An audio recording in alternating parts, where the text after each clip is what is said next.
Yo la team, j'espère que vous allez bien, que vous avez passé une excellente journée. On se retrouve ce soir pour analyser cette nouvelle journée de Première Ligue. Je vais tout simplement te donner mes 10 avis. Tu le sais également sur YouTube, ce ne sont que des avis. Tout d'abord, n'hésite pas à lâcher ton plus beau pouce bleu, mais surtout, rejoins-moi sur mon canal Telegram. Je t'en parle rarement de mon site internet Parieur Foot.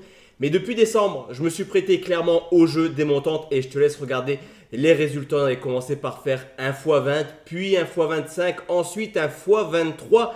Et actuellement, on est sur une nouvelle montante où pour l'instant, on a validé le 4e palier cet après-midi avec au moins 2 buts dans le match entre la Jordanie et la Corée du Sud. On est déjà à x3. Donc si tu es fan des paris sportifs et plus particulièrement des montantes, n'hésite pas à me rejoindre sur mon canal Telegram. Le lien est dans la description, mais également en commentaire épinglé. On commence tout de suite les 10 analyses sur cette nouvelle journée de Première Ligue par City qui reçoit Everton, vainqueur 3 buts à 1 du côté de Brentford. C'était tout simplement hier soir grâce à un dribblé de Phil Foden. Cette équipe de City va mieux depuis le retour de Kevin De Bruyne. Les Citizens enchaînent les victoires, 5 victoires de suite pour les hommes de Pep Guardiola et la donne est simple. En 4 victoires, il reprendrait la tête de cette Première Ligue pendant quelques heures avant le match de Liverpool. Mais en tout cas, il y a l'occasion de mettre la pression sur les Reds qui vont recevoir Burnley. Surtout que Everton tourne clairement au ralenti actuellement avec 6 matchs sans victoire. Donc la victoire de City me semble plutôt évidente. On va rajouter une condition. City et plus de 2,5, c'est coté à 1,60. On enchaîne avec Fulham qui reçoit Bournemouth, duel de milieu de classement entre deux équipes qui n'ont clairement rien à gagner et rien à perdre. En cette fin de saison, l'Europe est trop loin, le maintien est quasiment déjà acquis pour les deux clubs qui tournent clairement au ralenti actuellement. Une équipe de Fulham qui a seulement remporté un de ses 7 derniers matchs et idem du côté de Bournemouth qui a seulement pris 2 points sur les 4 dernières rencontres, mais forcément il devrait logiquement avoir un vainqueur. Personnellement, je pense que les deux clubs vont se neutraliser. Le nul me paraît la meilleure opportunité. Mais je vais sécuriser mon avis comme sur l'ensemble quand même de cette journée qui me semble très compliqué à pronostiquer. Je vais partir sur un nul remboursé. Si Bournemouth, côté à 2,22, Bournemouth c'est quand même une équipe capable de faire des coups à l'extérieur. On l'a vu contre les équipes hors du top 10. Il y a eu 10 points pris sur les 5 déplacements. Liverpool affronte Burnley, très mauvaise opération pour Liverpool qui s'est incliné 3 buts à 1 du côté d'Arsenal le week-end dernier. Une défaite forcément qui fait mal comme je te l'ai dit.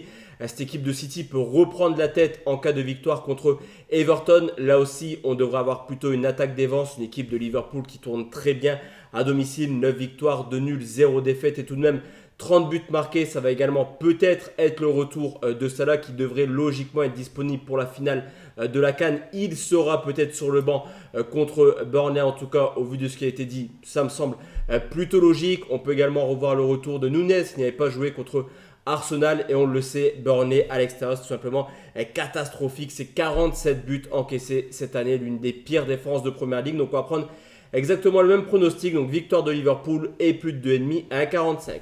On enchaîne avec Luton qui reçoit Sheffield, une équipe de Luton qui a clairement actuellement le niveau de la Première Ligue après un début de saison catastrophique.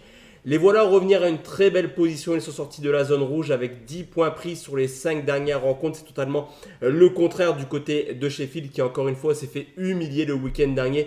Défaite 5 buts à 0 contre Aston Villa. Forcément une défaite qui fait mal car maintenant ça compte 10 points de retard sur le premier non relégable en l'occurrence Luton. Est-ce que Sheffield peut se sortir de cette mauvaise passe? Honnêtement, j'y crois pas. Ça peut peut-être accrocher le point du match nul. Mais en tout cas, pour moi, Luton est favori dans un match assez ouvert. Donc, Luton ou nul et plus d'1,5, c'est coté à 1,51.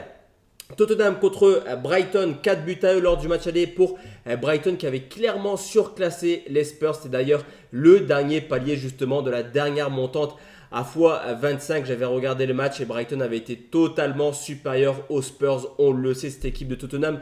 Elle est capable du meilleur comme du pire actuellement, s'encaisse énormément de buts. L'absence de Son fait mal également à Tottenham, au contraire de Brighton qui a pris une série de 3 matchs sans marquer. Ça y est, recommence à marquer du but, 4 contre Crystal Palace. Attention à la petite surprise sur ce coup, je vais sécuriser. Mais je ne serais pas étonné de voir Brighton s'imposer. Donc on va sécuriser Brighton remboursé si Tottenham. J'exclus clairement le match nul, c'est coté à 1,60. Wolverhampton contre Brighton, 4-2 à Chelsea, 4-3 contre Manchester United. Tu l'auras compris, les matchs de Wolverhampton sont complètement fous actuellement. D'ailleurs, sur les 12 matchs à domicile, 9 fois on a vu au moins 3 buts de son côté. Brentford joue avec le feu actuellement. Attention à ne pas avoir une mauvaise surprise en fin de saison, car avec 7 défaites sur les 8 dernières rencontres, Brentford se rapproche dangereusement de la zone de relégation. Sur ce coup, je vais mettre un avantage au loup avec un match plutôt ouvert. Donc là aussi, Wolverhampton ou nul et plus d'un demi à 1,66, c'est plutôt pas mal.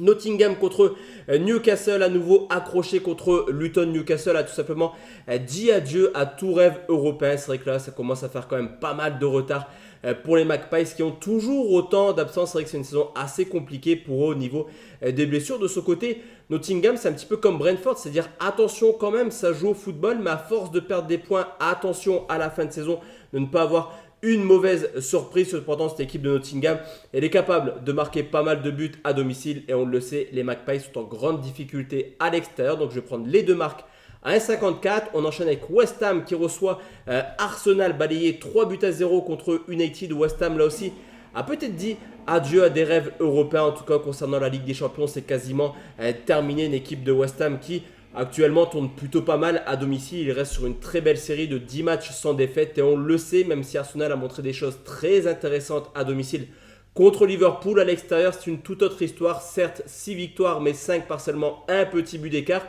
Ça reste un derby, donc attention également au partage des points. Nul remboursé si Arsenal à 1,43. Aston Villa contre Manchester United, une équipe de Manchester et d'Aston Villa également qui a fait une très très belle prestation ce week-end. Des victoires convaincantes, 5-0 pour Aston Villa comme je te l'ai dit contre Sheffield, 3-0 pour Manchester contre West Ham. C'est également le match quasiment de la dernière chance pour Manchester s'ils ont des rêves encore une fois européens, voire de Ligue des Champions, car en cas de défaite là aussi contre Villa, ça comptera quand même pas mal de points de retard. Une équipe de Villa qui a enchaîné énormément de victoires à domicile, qui reste quand même sur 3 mauvais matchs, on va pas se mentir, à domicile, avec une victoire, un nul, une défaite. Du côté de Manchester, où c'est tout blanc, où c'est tout noir, donc là aussi, je vais exclure carrément le nul et partir sur peut-être une surprise avec la victoire d'United, remboursée si Villa fait le taf de ses côtés à 1,57. Et enfin la team, la dernière rencontre, c'est Palace qui reçoit Chelsea, une équipe de Chelsea qui à nouveau déçoit tout simplement. 4-1 contre Liverpool, 4-2 contre Wolverhampton. Que vous dire sur cette équipe de Chelsea qui ne cesse d'encaisser des buts semaine après semaine. Alors historiquement, ça reste sur 5 victoires de suite du côté de Palace. Est-ce qu'on peut faire confiance à Chelsea cette année? La réponse est tout simplement non, surtout que Palace à domicile, c'est plutôt pas mal, ça marque du but. Donc là aussi, je vais partir sur les deux marques cotées à 1,63. Donc voici la team, tous mes avis concernant cette nouvelle journée de Première Ligue. On se retrouve demain soir pour parler Serie A. Excellente soirée à tous et à toutes. Ciao, ciao la team.